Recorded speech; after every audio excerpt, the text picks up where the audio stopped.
Hello, welcome back to my channel. We're finally getting to the second part of the Living in England Q&A. I am going to make this a little bit of a get ready with me, not because I know how to do makeup or I'm good at makeup, but solely because I'm going to go get lunch with my grandma soon and I need to do my makeup. So I thought, why not just get both of the things done at the same time. Also, I can't sit still when I record, as you can tell, so it'll be good for me. This video is obviously really late, but I make videos because I want to for myself, and if you watch them, I'm happy, but I don't do it on like a time schedule where things need to be done. The first part of this video was recorded like 4 or 5 months ago. And in that video I said, oh, the second part will be out like in 2 weeks. Well, it wasn't, and here we are 4 months later. I got busy, life got in the way, but I'm finally recording it, and I'm excited. I did want to give a little disclaimer.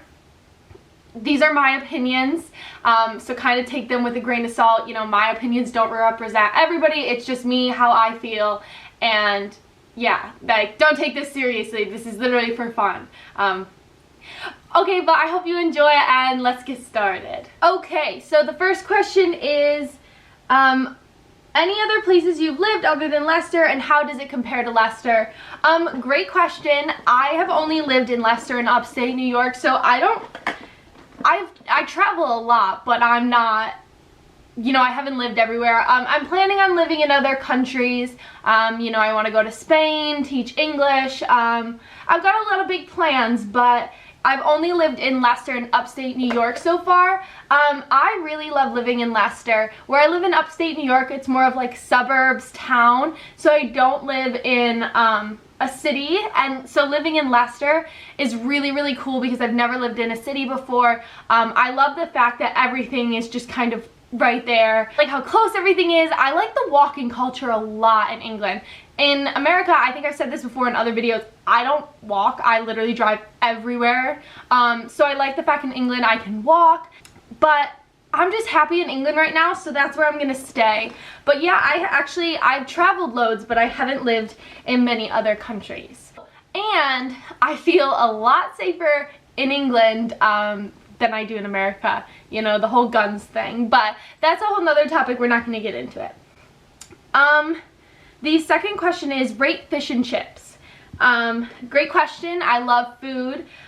Fish and chips are amazing. They're really good in England, especially good by the coast. But there's one place I like to go in Leicester called Grimsby's, and it is literally amazing. Like, you literally get the most ginormous fish I've ever seen in my life, like this big, and you get it for like 5 pounds or something with a bunch of chips. It's delicious, but I do love fish and chips.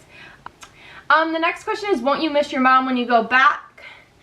Yes, but she'll be visiting me, so I won't be missing her for long, because hopefully things with COVID will settle down. Also, I don't know how to do my makeup. I see all these pretty girls on Instagram and I'm like, what do you do? And they tell me and I just never can do it. So I don't know if this works, but I'm just gonna brush out my eyebrows. So the next question is, how do you cope with lockdown? Lockdown was really difficult for me because I did live alone, but luckily we got these things in England called social bubbles, support bubbles. So if you live alone like I did, you can bubble with another household, and I was lucky because all the people I needed to see, and they all lived together, so I just bubbled with that household, and it was really nice because it allowed me to get out of the house. It allowed me to actually see and interact with people. Because originally when there were no support bubbles, it was like, do we have to move in with each other? But now with the support bubbles, it's nice because I can still have my own space and see my friend. But they all live together.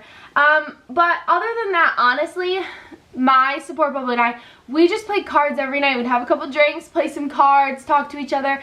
It's just about like keeping a routine, which I found really helped me during lockdown, because if you don't know, in England, literally everything was closed, like non-essential shops, gyms, everything was closed.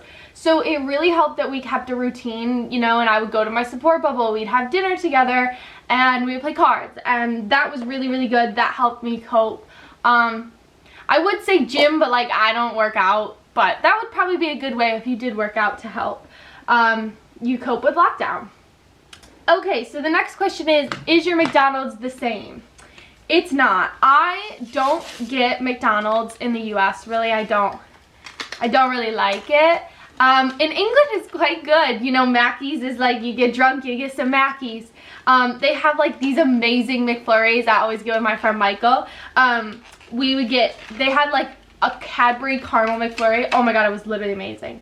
But I'm trying a new mascara. We'll see how it goes. Could be a fail. But the McDonald's is like a lot lighter in England. So if I were to get something from McDonald's, I wouldn't feel as heavy as I do in America. Because after I get it, I feel so greasy. I feel so heavy and I just feel gross. Okay, so the next question is, how long does it take to lose the American accent? This is funny because when I first went abroad, I didn't lose my accent, but I got a little bit of like an English twang, because a lot of the times when English people ask questions, their tone of voice, like it goes up at the end. It's like, do you want something to eat? And it's like, whoa, we don't say that. I'm like, do you want something to eat? So I got that when I first studied abroad in England, and it was really cute, but then obviously when I came back, I lost it. But now I don't as much get the accent. I more of get the words. So instead of like trash can, which is what we'd say in America, I now say bin. And like takeaway, that's a big one. I don't say take out, I say take away now. So I don't really have the accent as much as I kind of adopt new words, if that makes sense. That does make sense. Do the English smoke and drink a lot? They do. And that's all I have to say about that. You cannot outdrink somebody from England. And I've learned that the hard way. The next question is, why did you leave?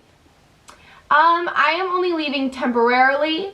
I have not seen my family since June 2020, and I came back in March 2021, which for some people that's not a long time, but for me, that's the longest time I've ever been away from my family. So, you know, my course is completely online. I'm doing another master's degree, and I'm doing this one in forensic science. Figured, you know what? I'm gonna go home, stay home for a couple months, see my family, enjoy the summer, and then go back to England and work when my job starts. So that's why I'm in America right now. Miss my friends loads, super jealous of how nice the weather is in England right now, because it's horrible in upstate New York, but that's why I came home. I'm actually done getting ready. I don't need to do much. I'm just going to lunch with my grandma. But the next question I got was, where do you shop in England? So my favorite of all time is ASOS. Love them so much. Zara, of course. I actually prefer, this is unpopular, but I prefer the Zara website over shopping in person in Zara. I'm just really good at navigating it. But I like ASOS, Stradivarius, Bershka, Pull & Bear. What is your funniest mix-up in England? Like when you haven't understood what someone said. Oh, this is really funny. Okay, so I was going out for club night. So the theme of the night when I was going out for club night was fancy dress. So I was like, oh, okay, like I'm liking this. I'll get some nice heels on. I'll get a nice dress, you know, because we're dressing fancy. And I showed up and I was the only one that looked like I looked. Everyone else was in costumes. And so I quickly realized that fancy dress does not mean dress up nice. It means like costume, whereas dress fancy means dress up nice. It's literally just flipping the words, but it can make like a huge difference. So yeah, that was a really big mistake that I made. So the next question I got is, do you prefer to travel solo or with somebody else?